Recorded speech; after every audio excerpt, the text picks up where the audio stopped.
Ne l'appelez plus classe M. Le ML s'appelle maintenant GLE car Mercedes a changé toutes les appellations de ses 4x4. Bon, ils en ont aussi profité pour lui offrir un nouveau look et puis une gamme de motorisation renouvelée. Mais la vraie nouveauté, c'est l'apparition de cette version hybride rechargeable. Après 4 ans de carrière, l'X-Class s'offre donc un lifting. Il concerne essentiellement la face avant qui s'harmonise désormais avec les Mercedes les plus récentes. Capot, calandre et bouclier ont été redessinés et les optiques sont inédites. À l'arrière, les changements concernent les feux, désormais à LED, et les boucliers qui intègrent maintenant les sorties d'échappement. Pour des raisons de coût, Mercedes n'a cependant pas touché aux flancs qui conservent leurs vitres de custode à la découpe originale.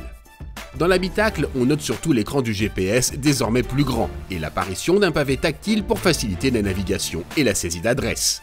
Mais c'est surtout sous le capot qu'il y a du nouveau. L'offre de motorisation a été largement revue, avec en vedette cette version hybride rechargeable. Elle associe un V6 biturbo essence de 333 chevaux à un moteur électrique de 116 chevaux alimenté par une batterie lithium-ion. Celle-ci se recharge en 2 à 4 heures suivant le type de prise utilisée. Avec ces versions, Mercedes nous promet jusqu'à 30 km d'autonomie en mode 100% électrique.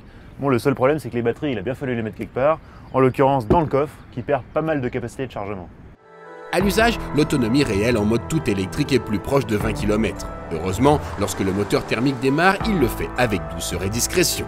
Mais surtout, c'est une hybride intelligente, c'est-à-dire qu'elle utilise les données du GPS pour optimiser l'utilisation de la batterie. Exemple, vous prenez l'autoroute pour après aller en ville. La voiture le sait, donc elle va préserver un maximum la charge de batterie sur l'autoroute, de manière à ce que vous ayez un maximum de puissance électrique en ville, là où vous en avez le plus besoin. C'est pas bête? Enfin, les performances sont largement suffisantes, grâce à la puissance cumulée qui atteint tout de même 442 chevaux.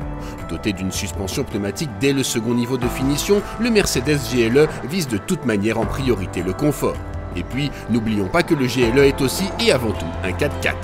Donc le Mercedes GLE est un des derniers SUV à prétendre avoir encore de vraies capacités de franchissement. Alors on va tout simplement les vérifier sur un parcours tout-terrain. On va voir ce que ça donne.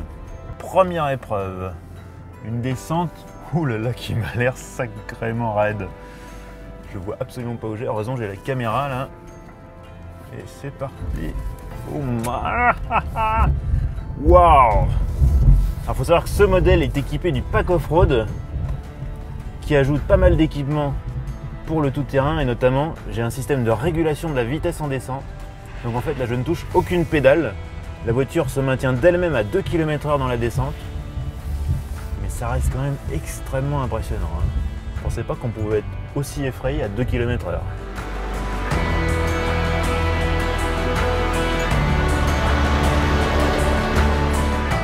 c'est parti, une nouvelle descente.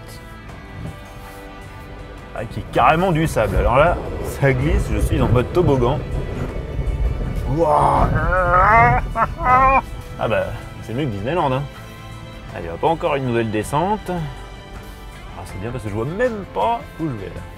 Alors sur cet écran, j'ai toutes les informations qui s'affichent, dont l'angle d'inclinaison. Et là, je suis dans une pente à 57%. J'ai quasiment l'impression que j'ai passé par-dessus le pare-brise, mais ça se fait tout en douceur, on sent l'électronique qui travaille, les freins qui régulent. Je suis à 3 km/h, j'ai rien à faire. Dans cette voiture, ma grand-mère pourra faire du tout-terrain. Confortable, performant et capable de rouler une vingtaine de kilomètres en mode électrique, le Mercedes GLE hybride ne manque pas d'attrait. Hélas, il est aussi très cher, 86 400 €. Il faut vraiment avoir la fibre écologique pour craquer. Et si jamais vous n'avez pas l'âme de technophile, eh bien vous pouvez choisir une version diesel, comme cette 350D. Alors certes, elle est un petit peu moins puissante, mais elle est surtout beaucoup moins chère, 22 000 € d'écart. Avec ça, on s'en paye quelques-uns des pleins de gasoil.